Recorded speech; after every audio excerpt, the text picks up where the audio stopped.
Welcome to the latest episode of the podcast that we call Potato Revolution. I put that around the wrong way. It was good though. I enjoyed it. You enjoyed that? I did like it. Excellent. Well, I'm Mog.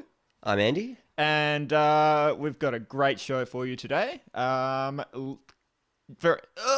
Very soon, we will be playing the interview that we recorded a couple of weeks back with Mr. Dan Brader. Yes. Yeah, so if you don't know who he is or what he's about, here's a taster. So, probably won't surprise you, there's some well-built gentlemen in the crowd, some biceps were walking around there with bodies on top of them, and, you know, it's a real big biceps hanging out here, or what have you. Like, I've just sort of come back to Perth, and there's an alarming trend here. I've noticed that there's a lot of white 25-year-old males, you know, if I'm judging by tattoos alone, who have tribal heritage, you know, so... So, good to know. You often see these guys, you know, like tonight and other nights, you know, in a group, drinking beers, you know, having a lot of fun. They'll be wearing like a t-shirt and it'll say something like King City Raiders, like the number 63 on it. I think that's good, you know, let's go into town as a group of guys and, you know, celebrate victories that didn't happen for sports teams that don't exist. What tribe are they from, you might ask? Tribe douchebag would be the answer there. If you like that, stick around, because we'll have the full interview. It will be on later. I don't know where I'm going with this. Oh, later today. It's fine. Yeah, he's a very interesting guy, and it was good that we got him on here to have a chat. If you're listening to us for the first time, this isn't just like we're on iTunes. No big deal. We also have a blog, and we have a Facebook presence. So just go potatorevolution.com and you can follow the links and you can find everything from there. Yep, you can read our stories, comics, reviews. You can find other episodes. It's all there. So a bunch of stuff jump on the Facebook page, like it, and there's also there's places where you can put comments. So give us your feedback. If there's stuff you like, let us know. If there's stuff you don't like, let us know. Criticisms, critiques and criticisms and other witticisms. Yes, and all welcome. It was autocorrect when you're typing things. When you say it, it's a bit different. I've got no excuse, do I? Which we found quite interesting when we did the podcast launch party. Oh, yeah, I wish there was an autocorrect on some of the things that happened there. Yeah, there was a few lessons learned then, but we'll get into that a bit later on. Yeah, I think we should probably just jump into the interview. Let's cut to the interview, yeah. Okay, so take it away, Andy and Mog from the past, interviewing Dan Brader. Yes. That's Dan Brader. Dan Brader. Welcome to the show. Nice to be here. Excellent. All right, so you haven't been in Melbourne. Like, when we first saw you, when was that, man? Fuck, it would have been about 2 years ago, hey? I'm pretty sure we saw you gig maybe 2 times. Oh, okay, yeah. Before you moved, yeah. Like at Death Star, just Death before Star, you yeah. before you Left for a bit, yeah. went away, yeah. So, how long have you been doing stand-up? Because obviously, when you were doing it then, you'd been doing it for a while, so... Started about mid-2007 in Perth. I did Raw, started 2007, and then I didn't do any for a while because I was living in Bunbury, and then I started properly, mid-2007, yeah. Yeah. So, I don't know how long that is. This will be my 6th year, I think, yeah. Yeah, Yeah. So what was the first thing, I guess, that made you go, yeah, I'm going to do stand-up comedy, yeah? That was... I did actually do about 3 or 4 gigs when I was about 18, but I never really count them because it was so sort of amateur-y. Yeah. I was just always a bit of a class clown and all that kind of thing, and just something I always really, really loved was stand-up and comedy shows and all that, so it was always something I was going to at least try. Yeah. And I tried it when I was 18 about 3 or 4 times, and it went alright, I had one really good one in that, but I went off and I was a bit more practical back then, and wrote ads and got into advertising, that kind of shit for a bit. And that's using your bean, because when I was that age, I would have been like, ads, nah. Yeah. Marketing, no. Well, I went to uni, got my degree, blah, blah, blah, then... Yeah, I just... Oh, okay, so then I've got to get a career, that. and then I had a career for a while, and then entered Raw, and then slowly the career just went downhill. Yeah. And that's where the stand-up took off. Yeah. All right, cool, man. So, what was your first, like you mentioned those first couple of times getting up doing the amateur sort of stuff. What sort of situation was that? It's kind of weird. Basically, what happened was there was this dude in Dunedin who ran a bar, where they did do comedy. Yeah, Dunedin, that's in New Zealand, right? Yeah, Yeah, right yeah. at the bottom of the South Island. Yeah. Yeah. So it's like a university town and all that. It's fairly artsy for Okay. New Zealand. Like there's a lot of music and stuff floating around there as well. Yeah. Anyway, I was trying to find out what was going on. I asked this guy around this bar, and he said that there's no stand-up until next year, not till March. But if you ring up these guys, maybe you could do a one-off show if you're that keen. Yeah. And anyway, rang up all those guys. No one was keen because they were all going away, etc., etc. But about a month later, some really weird dude rang him up and said, "I'm from Auckland, I want to do a gig, blah, blah, blah." Scott said okay, and then he said, "I'll get in touch with Dan." This guy got in touch with me. He was really actually quite fucking mental, something fully wrong with him, really making jokes all the time in funny voices and putting weird hats on, and those glass. But always being sort of like Yeah, It's like Groucho Marx or yeah, that sort of yeah, something. those little things. always yeah, in yeah. entertainment mode. That kind Yeah, of but entertaining no one. One of those guys. And I knew it was going to be a train wreck, but at the same time I thought, at least I get to get on stage. So I did a show with him, and you don't know anything about stand-up when you start off, and he said, we'll do an hour show. I'll do half an hour at the start, then you do half an hour. And you don't know, you got no idea. You're 18 and you just sort of think, I don't know, this is how it works. And so I did do half an hour. It went well, but you know what I mean? I had a lot of mates in the crowd, and I think it was just young, naive enthusiasm that made it go well. got you through. Yeah. If there was a tape recording of it now, we'd all be like, "Oh, that's horrible." Yeah. It was all just about wanking and I don't know what else I was talking about. Just mostly wanking. Really. Yeah. that's what you were doing at 18 years old. Yeah, 30 minutes of wanking material. Some story about how the vagina got created or something. It was really retarded material, but I delivered it with 18-year-old enthusiasm. Gusto. Yeah. Yeah. And then I thought I was real awesome. And then I did the second gig and found out I wasn't awesome, but still thought I was awesome. And third and fourth gig, crowd didn't think I was awesome, but I still thought I was awesome. And then by about the fifth one, I realised, hang on a minute, everybody's wrong. I'm right. Maybe I'm going to be awesome at something else. And I'm above comedy and all sorts of other delusional things that you think when you're 18 and you've got no fucking idea. Yeah. So it's probably good that I was out of stand-up for that period where I was Delusional. totally out of my mind. Not that I'm a realist now, but comparatively I'm less crazy. But yeah, comparatively. Yeah. Keyword. Oh, so I don't know if it's a good segue. I was going to say, speaking of crazy, because when we saw you, you just it was in Melbourne, and then you just disappeared. Oh yeah. Maybe towards the end of when I was here, the last few weeks. You were doing actually. Just sorry to No, go for it. Go for it. intersect, but what happened with Adesta? How did you get that?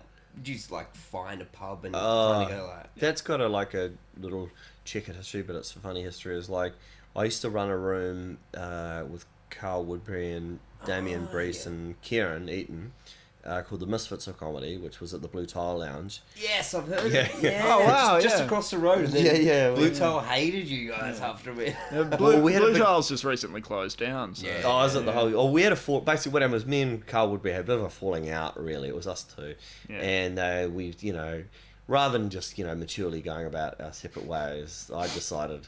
Not only was I going to open up a comedy room that competed with them, but it was going to be Across across the road, and the exact same time. Yeah. And I was going to charge $5 whilst this was free, and I was still going to win. And I did win, but I think if anything, it got me less gigs in Melbourne than I got before I started the room. So it sort of was a bizarre victory / failure. Yeah. Yeah, because everyone hated me for a while because they were just like, oh, who does that? Opens a room across the road from Yeah. another guy and blah, blah, blah, and it's determined to run them out of business. But, if I was in the restaurant business, no one would have cared. But, True. different Yeah. in comedy or whatever, yeah. Interesting analogy. Yeah. Yeah, well, it's the sort of, I guess it's fair enough, comedy's supposed to be a community and you go do something like that and it goes against the community ethos because you're like, you know, really saying fuck this guy. It's a competitive thing as opposed to a sort of like a caring or building up sort of thing. But at the same time, I would argue, even though I would never do that again, it was a dumb thing to do, but I would argue or whatever that there's a lot of falseness in that community thing, because the comedy scene, just like any scene, has got a shitload of backstabbing and, you know, this group doesn't like that group doesn't like that group, so all that stuff's always going on. You get that with just people anyway. Yeah, just people in general. And then when someone puts it out in the open, which I did, everyone is quick to sort of point the finger at that guy, when, you know, 5 minutes later they'll be down at the pub bitching about a whole bunch of comedians they don't like. Yeah. So it's a bit like, you know, I shouldn't have done it, but at the same time it's like everybody's doing it themselves anyway. Yeah. And I did notice as soon as my room started taking off and getting good numbers, all these people that had all these objections to doing the room for moral and ethical reasons or whatever, they all of a sudden very quickly forgot their morals and ethics once they realised there was a consistent crowd of 30 turning up to the gigs, and decided, I want to be a part of that. Yeah, exactly. So, like, you know, who was full of shit? Really, them, not me. That's the answer there. Just getting back to like, so whatever happened? There was personal stuff. Made you sort of like just go away from Melbourne for a bit, and you went back to. Basically, what happened was it was like... you don't need to go into too much detail. I'll just do real quick. Basically, what happened, I was in a bad... No, I won't detail my... No, it's fine. Bad situation with a girl that I was living with. And, like, it was just really doing my head in that, and the fact that I didn't have any money, and I just needed to get away and clear my head. And I thought I was going to be away for, like, 5 or 6 months, but it just spiraled because I couldn't save up enough money to come back. And before I knew it, I'd been away from Australia for, like... nearly about 18 months, and then now I'm back in Perth, so it just took longer than I anticipated, because I just knew it would be a really bad idea to come back to Australia with, like, you know, $500 in my pocket. I knew I needed, you know, a bit more cash. So I wasn't going to get myself into, like, you know, a depressive state again. Get back into the same shit. So so that was the only reason why I had a big gap away, and it wasn't even going to be long, but So while you were back there and like sort of clearing your head and getting all your shit back together, did you do a bit of stand up and stuff while you were back there again? In New Zealand I did it. For the first year I didn't do much. It was just basically me on Facebook just acting like a lunatic for a while. Not that's changed a little bit, but just slightly. And then I eventually got my own little room going in New Zealand, like a monthly thing. And I started setting up little tours with some mates and stuff. So I started getting into it like properly after about maybe 9 months or so of being back home. And it's getting restless because like there's just not enough gigs in New Zealand. Like like it's an alright scene in that, but like it's still nowhere near as many gigs as there is in Australia. How do you find the gigs like comparatively from like Perth, Melbourne, and New Zealand? Yeah, that was what I was going to say. Like, is there a difference in like crowds between your New Zealand crowd and your Aussie crowd, or are they let's just say you're doing the same material. Each time, like, is there a noticeable difference within each place? It's just sort of, you know, like I'll try to answer this in two parts. Like in the just pure audience response or whatever, like. I always reckon like it's weird when someone goes, oh, Melbourne crowd's like this, Sydney crowd's like that. Blah, blah. I don't know, maybe there is, but each time you're dealing with a different group of 50 people or whatever, so there's a different group of 50 people each night no matter what city you're in. So there's you know, it's hard to be so across the board with it. Like, I don't know, maybe there is some little things if you sat and take notes on it, but like I don't tend to notice it that much. But what I did notice was more the offstage behaviour in terms of like, you do these gigs in New Zealand, and say you'd like have a really good night, and you know have one of your best gigs, and there'd be 80 people in the crowd. Now, like you would do that, you know, here, most of the time you'd get, you know, a few girls would come up to you afterwards, and you know, like things would possibly happen after the show. But in New Zealand, it was really strange. Like you'd do this gig, absolutely smash it, and then you might get a couple of guys tap you on the back, so that was cool. But women were like nowhere to be seen. Right. Whereas, like, I remember I did a gig in Sydney at the mic in hand, and like I was hosting, and I did quite well, and I had two really attractive girls who actually came to the gig with their boyfriends, making it quite clear they're up for it, and I was like, well, better move back to Australia. If that sort of incentive, yeah. yeah. Just, I don't know, like, it's just, I think the New Zealand ones, they don't tend to put comedy on much of a pedestal. Not saying it should be, but like, you know, if I'm going to get paid and drink vouchers and sleep on people's couches, I at least want to get my dick sucked every now and again. Yeah, you want to at least have a decent fan base, you know, that are going to at least give a little back to At you. least something. Yeah, some sort of incentive. Yeah. What would you say is like, I don't know, like you hear a lot of comedians talk about things like, you know, throughout the years I've learnt like not to do this particular thing or to do this particular thing. Like, has there been anything that you've kind of gone like, fuck, don't ever do that again, or something that you've gone, holy shit, this works? Yeah. I reckon it's like you can do any type of material really. It's just how you go about it. Like there's nothing that's really off limits as such. But it's more I should think how to word this. It's more preparation. Like I know now, like it's real easy to get cocky and think, oh, I've got all this material that works, blah blah blah. Like I need to rehearse today, but it's a basic thing to say. But like you've got to put the effort in every single time, because you're not going to get a result if you just rock up hungover and, you know, written some scraps on a bit of paper. Yeah. So that's just rule of thumb. But in terms of material, you can do anything, like as long as you're willing to like deal with the fallout, because some jokes there's going to be fallout with, then you're fine. Sometimes, yeah. Yeah. Like, it's not up to you who gets offended. Yeah. About whatever, you know. So if you've got a cool attitude about it, like you persevere with it, with a joke that might not be for everyone. Like I've got a joke at the moment, and it's all about, it's based on true story. This guy in Invercargill raped this woman.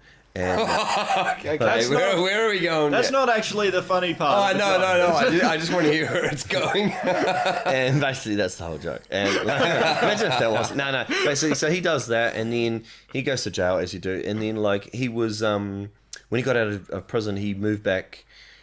He moved back into the community, and he actually moved next door to the woman that he had raped. This is like true What story. the fuck? Because they're like in housing, you know what they call that state housing type thing. Yeah. Like she had some Tarantino housing, I think it's called. So they like he moved in next door to her anyway. So I did this whole joke about how awkward would that be, and what if he came over one day and wanted to borrow some sugar and eggs because he wants to bake her a cake for the 10th anniversary of the rape, and this sort of this kind of thing, right? Yeah. And anyway, it's this sort of joke. It's like some nights just bam, everyone loves it, and they can see that I'm making fun of the situation, not of rape. It's, you know, it's they just, understand. just like, the ridiculousness of the fact that this was allowed to happen. And but then other nights, just the sheer fact that you've mentioned rape and you're trying to make it funny, people just shut down, and I understand that or whatever. But because you know it's a good joke, you're just like, well, I'm going to do this. You know, I'm not going to stop doing it. I'm just going to keep trying it, and I know sometimes it'll get a response. But obviously, sometimes you look in the crowd and it's like, you know, you can get a vibe of the people from having watched the other acts on, and sometimes I'm like, I'm not going to do it. But most of the time, if I think they're an up for it crowd that's got, you know, open minds, I'll give it a go, even though I know sometimes it's going to totally fall flat. Yeah. What would you say is one of your favourite gigs that you've ever done? I'm sure there's going to be like more than one, but like what's something that comes to mind? Usually, like the favourite ones are boring, because it's just like if I tell you about it, it's just I went out there, crowd was really up for everyone. Then I did a spot, and they're up for me, and then we all had a lot to drink after. It's kind of boring. I see what you mean. All right, okay, worst gig then. So it's usually, it's usually like interesting, most interesting memorable, gigs. yeah. Yeah, these were the best stories. Well, like we had one in Invercargill, which is where I'm from, in New Zealand. And basically what happened was a lot of these gigs that I was seeing up in New Zealand, I'd never seen the venues before. So it was just through email and things like that. Yeah. And I'd get there, then I'd see the venue. So it made for some real unexpected scenarios. So this one was like was a flash restaurant kind of thing. And some other guys I know just said, oh, we've done stand-up there before, it's fine. But these guys who'd done stand-up there before, one, had been doing it longer than me, so they deal with different environments better probably. And then two, they were all very slick kind of commercial acts that know how to play to, you know, like everyday Joes, like, you know, they had that adaptability that me and my friends may not have had. Yeah. And like, so we got to this gig, and basically the gigs were supposed to start at 9. Everybody had been drinking since about 6, and so everyone was really smashed. Yep. They'd eaten, but like we walked over the tables and we could see it like bits of dessert and gravy and shit was spilled all over the place, like down the tablecloths. And Yeah. So we knew it was going It's to be like bad. it was just a mess. Yeah. They were real drunk and out of it. And I went to the toilet at one point before the gig, and these guys were like, a couple of, you know, white New Zealand guys yelling at each other in Arabic or whatever. And then I go, why are you guys yelling at each other in Arabic? And they go, oh, because we're both pissing on the urinal cake, and it's like two planes flying into a tower, so 9/11. And I was like, oh, okay. Yeah, it's a good indication. Yeah. They are, And I yeah. was like, okay, that's funny. And one of them said I could use it if I wanted to. I was like, nah, I'll be right. So, you know, generous of this person. so we get out there, and anyway, like, it was a fucking nightmare. Like, I was on last, but I had to MC it because I had to go on last plus MC it because at the last minute, two guys pulled out. And it's just ended up being a bit of a nightmare. So, like, I'm sort of trying to host it plus trying to go on last because we didn't have the full lineup. Yeah. And the first two guys went out there and they had racy sort of material, and it just really fell on deaf ears, and they got heckled quite badly, and, you know, silence and big silences or being yelled at. Then anyway, I came on and I was doing quite good for about maybe 10 minutes because I was just bantering back and forth to them. And basically what happened was the front table was a big group of rugby dudes, and they were all going on and on about they just kept like mentioning sexual stuff and saying that one of their mates was really good with women and he could root any girl in the pub, but the other mate in the corner, if he wanted to get a root, would have to rape girls, but it was okay because he was good at raping girls. Oh, for God's sake! Yeah, but anyway. All that kind of stuff, right? And like they thought it was hilarious, but this is where it gets really ridiculous, right? Yeah. So they thought that kind of humor was hilarious, right? And then anyway, like, so I'm bantering back and forth with him, and then I said, he looks pretty pissed tonight. I think if he was going to try that tonight, the only one he could take advantage of is that old lady in the corner in the wheelchair. And anyway, it went completely silent, and they'd enjoyed all my banter before, and I thought, well, this is weird. They've been doing jokes about that themselves. I'm trying to do that to them, and now they don't like it. And then one of them yelled out, "That's his fucking mum." So I'd inadvertently made a joke about him raping his mum or whatever. And like, I didn't know what to do, and I was trying to apologise, but then I love they brought the moral ground into it at this point. Yeah. So like, it was totally fine for them to make jokes about raping everyone. Yeah. But then as soon as mum... your own mum, come Incest on. is totally off. Yeah. So it was weird. But then they came running on stage, this guy and his mate, and they were just in my face and pushed me up against the wall, and the gig got canned, basically. And we were trying to get our money, and we only ended up getting half of our money, and it was just a tense atmosphere in the bar. And Jesus. what ended the end of it is kind of funny, is like we found out that half of the group was from a particular business in town. Right. So I didn't really care, really. Like, I was just like, oh, whatever. But a mate of mine goes, oh, how funny would it be if we went down to their business And petrol bombed. No. no, not quite. But and like pissed all over their front door. So we got quite drunk. We went down to their business, and as like would have it, they had like one of those mail flap things. So we stuck our cocks in the mail flap and pissed all through there. Meanwhile, the downstream son who thinks it's a glory hole is going... He's just loving it, yeah.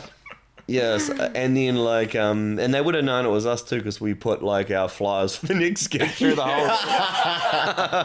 That's kind of sweet. So that was sweet. That was good revenge. Any repercussions from that, or is it? I was moving back to Perth about 3 days later, so I wasn't really that fussed. So you're never going back there again? No, but my mate who did it is doing all right in Auckland. I won't name him, but he's doing all right in Auckland. And like, like, I don't know, like what if he goes to Invercargill, like it's quite a brawly little town. Yeah, something could happen definitely. Like if they remembered, they probably wouldn't forget because it's not like. Invercargill's small, they wouldn't get that many comedians or entertainers through, so like... Especially ones pissing through. Yeah. And leaving flies. It's like they've got the piss-stained flyer in a fucking, like, thing behind glass, just waiting for you to come back. It's got your face on it.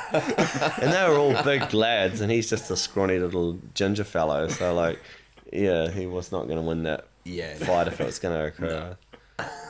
So yeah, that was absolutely crazy night. Yeah. Oh man, Jesus. Yeah. So while you were over there as well, a thing that I noticed was that you tried your hand at scripting a comic. Oh yeah. Like Yeah, because I was with my parents the whole time. Like, I was in a granny flat outside my parents' house, but for all intents and purposes, I'm living with them Yeah. because I've got to see them all the time. So I was just, it was doing my head in, so I was just like, I've got to find a release. And so I just started writing all these little stories about me and my parents and all the scenarios. Yeah, so it's all pretty. Yeah, it's pretty much autobiography. real life stuff. And then, so what happened was, like, I found a guy who does good drawings, blah, blah, blah. He agreed to do it, and, like, after, like, persevering a bit, eventually, me and this guy were able to get a comic put out by, like, a small label called Fistful of Comics. Oh, cool. So you got it printed up. You got Yeah, it. yeah. So then, like, started selling them after gigs, and I put a few in shops and things around New Zealand, and some in Perth as well. I've run out now, but, like, Still pretty. That's fucking good, man. yeah, That's it's awesome. It's a good start. We want to do more, but the problem is, it's like the dude that I got him to draw all 28 pages for free, and I just said to him, like, you know, like, when it gets published, like, you know, your name's out. Yeah, I tried to bill it like that. Credit, yeah. Yeah, but, like, you know, at a certain point, he's pretty talented, knows he can make money from his work. So, like, now he's kind of like, you know, oh, unless you can pay me, you know. Yeah, and it'd have to be an upfront. So. Yeah, and that's Yeah. fair enough. So I've got another guy who does stuff. I've made some little shorts for them, and I could do a full with him, but again, he wants, like, some money per page, so Yeah. I can't really do too. I've got lots Just of not in a scripts. position for it, yeah. I can't do it till I make Yeah. some more money. And I want to do one. I was weighing up doing one of those possible things, or, you know, that kind of thing, but I'm like, I'll just get my own money eventually. Yeah. So, do you have your comic online? Can people Yeah, it's order online. it? It's or, like- online too. Like, because I sold it for $5, but, like, I just stuck it up online too because we only had like 50 copies. So Yeah. I say I've, like, sold them all, but, like, I gave away about maybe 39 of them, like, you know, like, to friends and stuff. Sold about 12 or something. Yeah. That's still not too bad, man. It's okay, yeah. Yeah. But no, we'll link it for people. yeah. Yeah, It's called The Adventures of the Kite Family, and there's a Kike? Kite. Oh, Jesus, all right. It's not a, You stop Just getting, edit that stop out. getting offended Just there. pull the audio down there for a it's second. not an anti-Semitic comic. No, It's anti-satanic, all right? and yeah, there's a Facebook thing, but then it's also, like, if you Google that, it's on Smack Jeeves, which hosts Yep. all these webcomics. It'll be on there, like, yeah. And I've written a Sounds bunch like of a gay shorts porno too. site. Smack Jeeves, yeah, like an app you can download. Like, Smack Jeeves, yeah, it's like Yeah, a Smack a Jeeves. butler punishment. Right. So just getting back to it, you have a bunch of short stories and stuff, or short Sure. comics? Oh, I've done shorts as well. There's the one issue, and Yeah. then we've, like, made about 4 shorts. Or whatever. Oh, okay. Which Yeah, are, like which are 4 kind of family page. as well. Yeah, 4 page things, and they popped up in the Fistful of Comics anthologies, and, like, cool. Dunedin Comic Collector back in New Zealand or whatever, as Yeah. well as, you know, you can see them on my Facebook and things as well. Yeah, I so- can stick them there. Yeah. Yeah, like I said, we'll put some links up on the page, Sweet. so you guys at home will be able to check them out. Cool.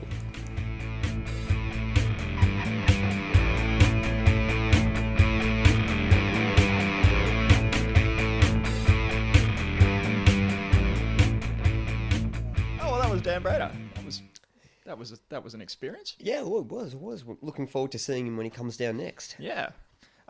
Speaking of seeing people doing things, what did we do recently? Yes, we had the podcast launch party, which, if you were there, obviously you know about it. For I was those there. that weren't there, we'll have pictures and whatnot up very soon. But yeah, we had Whatnot? the launch party. Yeah. We got a band playing at the end. We had some beers that had we spoke beers. about last time. we had special beers with pictures of ourselves on them. Yeah, and they were good. People I'm loved quite it. proud of that. Yeah. Like I'm just looking at one of them now, and they look quite good. Empty. Yeah. I miss the beer times. Oh dear. But yeah, It was the launch good, party. What? Yeah. So what was your high point from that? What did you? Oh, I would. The high point for me, I guess, was when the whole time. I mean, obviously, you and I are quite new to this. Yeah. So getting up, I had put a lot of pressure on myself to remember what I was talking about. You Almost should have gone to the line bathroom before you got on stage. line for line. And then when I got up and I was sort of like, you know, freaking out and having to look at bits of paper and to get it going. The highlight was the second half. Yeah. When I just started freestyling and thought, no, like I genuinely know where it's going to go. I'm just going to start talking and be funny, basically, without freaking out over this little tiny structure that I'd put forward. No, it was a nice little lesson that I learned from that. Yeah. Mm. Yeah. Another thing, the downside was, like, there's nothing worse than seeing a new comedian or any comedian who's nervous. Yeah. They're on stage and they're either nervous of their material or they're nervous inherently who they are as a person. They don't have any stage presence or whatever. But what happened to me was quite the opposite. I wasn't nervous. I was too excited. And what I found, as an audience member, if someone gets on stage and they're too excited, it just goes... You're just like a little kid on red cordial, running around the Look, room. Mum and Dad, I drew this picture. Put it on the fridge. Put it on the fridge. Yeah. And everybody's like, oh, here we go. Yeah, similar thing. But it was good, though. It was good.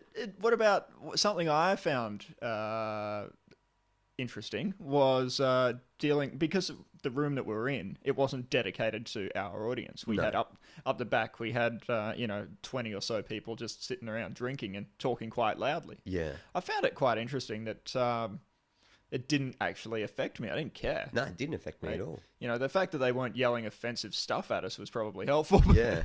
And I was quite happy, quite proud actually, that some of the people that were there to see us were, who were right at the back, where they were turning around, shh, just stop it, shush, I can't hear, shush. I'm glad that some of our fans are genuine shushes. It's Yes, good. no, it was good. I really enjoyed that. Yeah. Yeah, it was good. What was your highlight? My highlight for the evening was, I don't know, like the whole thing. I was just really happy with the whole thing. Like I'm proud that we made it happen. Yeah. And I'm just really looking forward to when we do another one. Yeah, and the we next will one. do another one. Yeah, coming soon. Oh, here's something. What's something? Right, so after the show, I was so locked in my own head about how it went. I was over-analysing it. Oh, did I do good here? Did I do good, bad there? Was this joke worth keeping? Is this not worth keeping? Mm-hmm. Got the last train home. Get my little book out of notes. Yeah. I sit down. I'm like, okay, so remember this, remember that. Cut that out. Do more of this. Before I know it, I've gone past my train station. So I'm in the middle of nowhere. I jump out. It's night time. I'm angry. I'm confused. So and then I'm not pressing the button to try and find when the next train back is going. And there's an announcement saying all trains have stopped. Will resume at 6 o'clock in the morning. So I'm like, for fuck's sake, what am I going to do? So I end up calling a cab, wasting the rest of my money on this stupid cab. Yeah. I was about 2.5 blocks away from my house. If I had credit on I had to make a decision. I'm like, do I look at Google Maps? So you'd walked yourself home like 2.5 blocks short of, like, that's where you ended up. Yes, that's where I ended up. Good work. See, I thought to myself, I can either keep walking in hope and get my little Google Maps out, but if it turns out I'm like 3 hours away from my house, I may as well just use the little credit I have left to call a taxi. So the problem here was you only had one option to choose. Yes, and I had to, what do I put my money towards? Yeah, you had to phone a friend or, Yeah, exactly.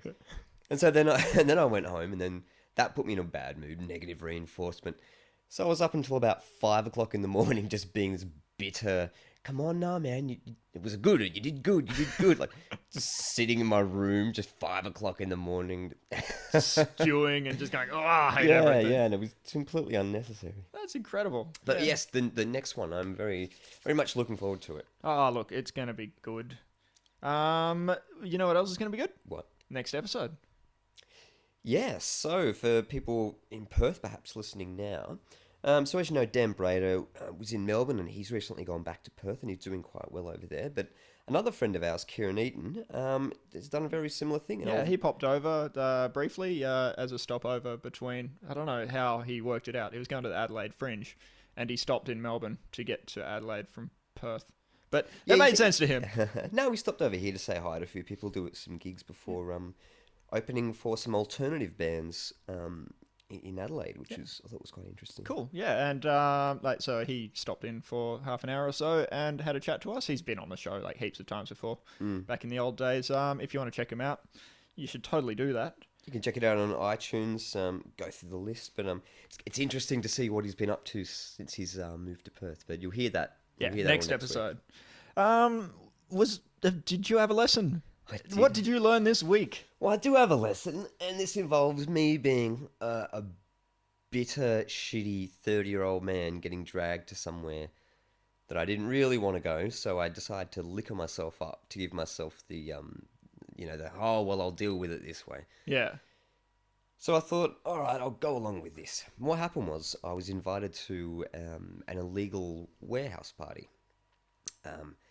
just near Smith Street. That's where they held it, this particular location.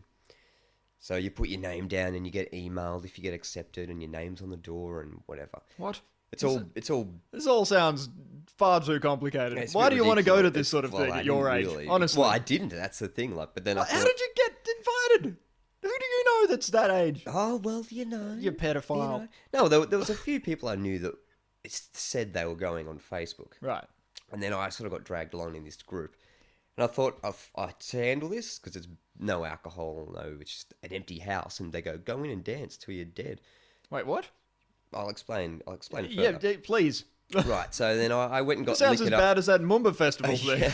So I started, but similar. Ended up doing all these shots, and then got heavily liquored up. Got there, and then these girls that I was with, they really wanted to go in. And I thought, all right, if our name's not on the door, I'll pretend to be gay. Because it's one of those, like it was billed as this fabulous darling, come here, and it's extravagant, and it's decadent, and fashion, and blah, blah, blah. So In I a thought- dirty warehouse somewhere in the suburbs. Well, basically, it was just some idiot's house that was empty. So it's not even a warehouse party. No. So it was It's a house party. It was just like this 3-story house. Is it called a warehouse party because they didn't know where the house was? Maybe, but they change location every time they do it. So yeah, that makes sense. Yeah. So we rock up, we get in there, and then you're in the wrong place when you walk in and everybody's looking at you, and you realise you're the one that stands out for the sole reason being that you don't have glow-in-the-dark sunglasses and fireworks strapped to your back and like highlighted like pink socks and things like Were that. the people that you went with dressed like that? No, they weren't. But Oh, they were girls dressed all like girly, so people didn't really care. People didn't care. I rocked up and they were kind of like, "Who the fuck is this dude dressed in black with tattoos?" Yeah. And everyone else is all like hipster, funky, party time. So I was a bit sort of off my chops, and I was thinking, fuck it, I need to make my own fun here. No, So way you I just started kicking people. No, I spent the whole time running up and down. I was grabbing people, going, "Who? Do you know anyone selling anything interesting? Do you know anyone selling any?" So they didn't want to say drugs or Yeah. ecstasy or like. You didn't want to can be get that me guy. speed. So all I didn't want to be obvious, but it was kind of obvious. Do you know anyone selling anything interesting? And I didn't want to buy drugs, but I just wanted to see what reaction I would get and Yeah. what would happen. Yeah. Now everyone, as soon as I mentioned that, they started to have a nervous breakdown. Like, why is this man talking to me about this? And everyone did the old trick that I used to do: was, oh yeah, I think I saw a guy wearing a singlet upstairs. Like, Maybe some guy up it was there. one of those, just a way of going, get Fuck away off. from... Yeah, exactly. So that didn't work. And then the girls were upstairs. They were dancing and having fun. And I'm not really like a dancing person. I was a bit drunk as well. So I spent the whole time, I unbuttoned my shirt, got my nipples out. Now, the reason I did this is because there were a bunch of girls walking around in bras, and one girl was just walking around topless. Why wasn't I invited? Well, I didn't know it was going to be like that. Jesus. There were all these young things walking around. There's this chick walking around topless, and I was in a weird mood, so I just unbuttoned my shirt and got my hairy tits out. And while people were dancing, I would squat behind them, Yeah. press my tits up against their back, and do pelvic thrusts. Yeah, that's... Yeah, I know. So you're the old Freak. guy in tats. And I completely took this on board and thought, you know what? If I'm gonna do this, I'm gonna make this moment about me. Yeah. Fuck these people. I don't give a fuck. I want to make them feel weird because I'm not being entertained. It was quite selfish. but- Totally understand that weird guy that nobody wants to talk to at those parties from when I was 20 years old. Yeah, exactly. It's just a pissed off old man who doesn't want to be there. So he's trying to find a way to either get kicked out or have his own entertain fun. himself, yeah. And so then I started yelling over to my girlfriend. I was like, take a photo. And obviously there's like no flash allowed or no photos. So there was some sort of like rule. Yeah. Anyway, so she's there like the paparazzi taking photos. And all the photos that I saw, it's me like with my chest bared and like pressing a nipple against someone's back and pulling a ridiculous face. And behind me, there's just a sea of horrified teenagers, just like, what's happening? What is? And so I walked out of there and we left. And I was fucked as we were leaving. You had to walk through a gate at the back, and they closed the gate. They locked it, and there was a sea of police officers trying to get back in. And I walked out, and I was fed up. I was just like, fuck this, I just want to go home. Yeah. Only there for about an hour. I'd already caused enough chaos. So you point out to some kids to the officers, those guys have drugs. Well, Did you do that? I was thinking about what happened was I walked out. I walked and I went to leave, and there was the guy who was like the security. Yeah. Who wasn't really. He was just some guy. Some guy in a hat. Yeah. And he sort of stopped me. He's like, "Oh, do you guys mind leaving? Like in a couple of minutes. It's just don't leave now. Don't leave now. The cops are there." And he locks the gate, and then he runs off, and then he starts going, "Turn the music off. Turn the music off. Turn the music off." And there's a sea. There were probably about 200 people there. Yeah. And I'm at this gate. Oh, everybody be quiet. Yeah. The police are outside. Exactly. They won't notice if we're all quiet. Yeah, exactly. So I'm at this gate. I'm pissed off. I want to leave. So I'm there. Girlfriend's next to me, and I start yelling out like, "If you don't open this fucking gate now, I'm going to climb over this thing, right?" Because I see the police walking away. Yeah. Now I do that. And then they They turn turn around. around. They come back. I'm like, great. Now I've got to wait again. Yeah. So the cops ended up sort of disappearing, probably hidden behind a dumpster somewhere. Yeah, right? yeah, So yeah. the coast is cleared. So they unlock the gate and we leave. As we leave, the cops pop out like some sort of a weird pop open book, like you don't expect, like bang, like Jack in the Box, like so- there's police all of a sudden. So two-dimensional and like a little bit bent at the top. Yeah, exactly. And as we start walking off, the police were sort of like hanging around, and then I yell out, "That was the worst house party ever!" And I yell that while there's like 4 or 5 people with the glow-in-the-dark glasses walking past me. Yeah. And yeah, so apparently after that, half an hour later, the cops shut the thing down and kicked everyone Oh, out. are you proud? No, I'm not claiming any sort of responsibility, but I just think the whole thing was so fucking ridiculous. Is there? What was the lesson? The lesson learned is that if I'm going to get invited to somewhere like that ever again, make sure I'm on drugs. At least, I don't know, give me 13 cans of V or something, because if I rock up there drunk, I will ruin your party. I will be selfish and make it all about me. Okay, so that's a note to everyone out there who is having a party and thinking about having Andy and Mog there just for shits and giggles. Yeah, we'll cause some chaos. Yeah, be prepared. But Also, if you're younger and you're listening to this and maybe you've seen Party Monster and you thought, I'm going to do the same thing, put a fucking age limit there, because people like us will turn up. I don't know if like replicating Party Monster is like such a great idea. Yeah. The guy ended up killing his best mate. Fuck doing that for like shits and giggles. Yeah. Oh, it's all about being fabulous, darling. It's not being don't you know? fabulous. It's about being a dick and then going Take drugs going and to stick jail take and then this rubber writing around a your story head. about it and then getting paid for it.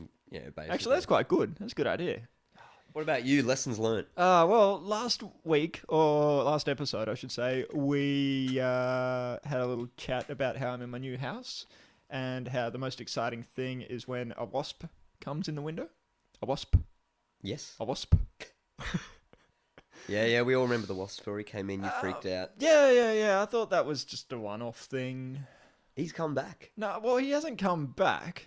He lives on in your memory. But You spend your days staring at the window. I'm looking out the window now, and there's this big fuck off tree with like blossoms and shit all over it, and that is just wasp central. It is teeming with wasps, man.